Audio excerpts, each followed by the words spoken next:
안녕하세요. 과학중심의학연구원입니다. 소설가 한강씨가 노벨문학상을 수상했습니다.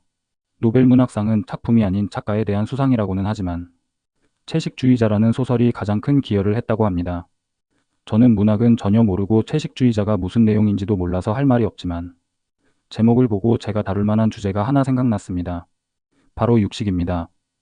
인간은 가장 가까운 종인 침팬지, 보노보를 비롯해서 그 다음으로 가까운 고릴라, 오랑우탄과 상당히 다릅니다.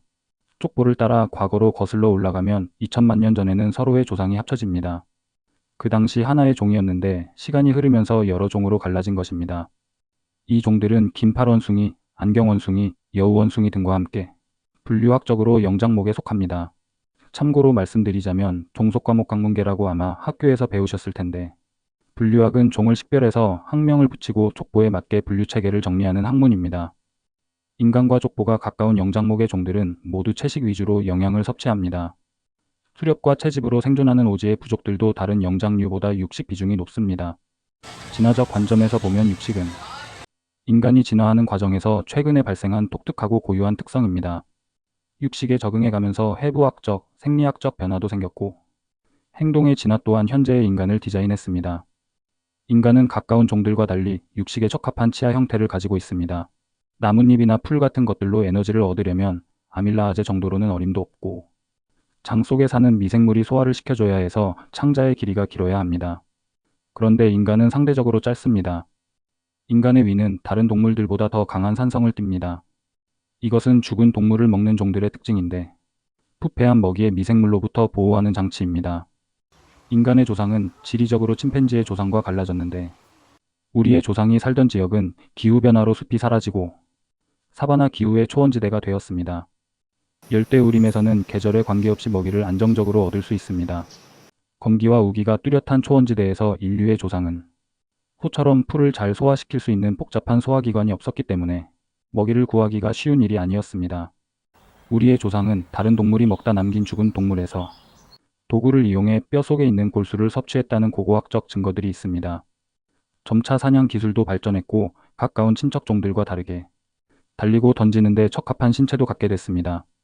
하나하나의 개체는 약하기 때문에 더 강하고 큰 동물로부터 자신을 지키며 사냥하기 위해서는 복잡한 수준의 협동이 필요했습니다. 여기에는 더 높은 지능이 유리했는데 뇌는 유지 비용이 많이 드는 기관입니다. 인간은 기초 대사량의 약 20%를 뇌가 소비하는데 그 어떤 동물도 이렇게 높은 종이 없습니다. 즉, 육식을 위해서 더 높은 지능과 큰 두뇌가 필요했고 육식을 통해 밀도 높은 에너지를 충분히 섭취할 수 있었기 때문에 에너지 소비가 큰 두뇌를 가지고도 살아남을 수 있었습니다. 결국 인류는 최고의 사냥꾼이 되었는데 성체 매머드 같은 거대한 동물까지 사냥할 수 있는 경지에 올랐습니다. 사냥에 한번 성공하면 충분한 식량을 얻을 수 있어서 친족 관계를 넘어서는 큰 무리를 형성할 수 있었고 또 큰 무리를 형성해야 사냥에도 유리했습니다. 큰 무리를 짓고 협동이 필수가 되면서 사회성의 발달이 필요했고 높은 지능이 유리했습니다. 지능은 또 불과 복잡한 도구를 활용할 수 있게 해서 더 많은 에너지 섭취가 가능하게 만들었습니다. 이렇게 육식은 연쇄적인 작용을 불러일으키면서 인간이 독특한 존재로 진화되게 만들었습니다.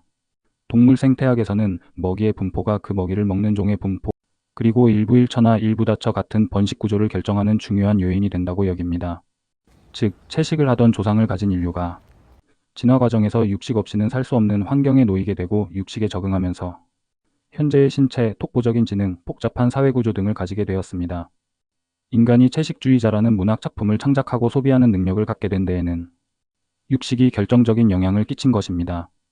이 이야기는 인간의 진화에서 육식이 결정적인 영향을 끼쳤다는 사실을 소개하는 정도의 의미입니다. 채식주의자가 되어야 하는가 말아야 하는가는 다른 차원의 문제입니다. 인간이 과거의 생활 방식에 얽매여야 할 이유도 없고 때로는 현대 사회에서 부적절할 수도 있습니다. 개인적인 전망으로는 한 10년에서 20년이 지나면 공장에서 세포를 배양해 생산한 고기의 점유율이 높아지고 결국에는 고기를 얻기 위해 가축을 도축하는 일은 드물어지지 않을까 생각합니다. 시청해주셔서 감사합니다.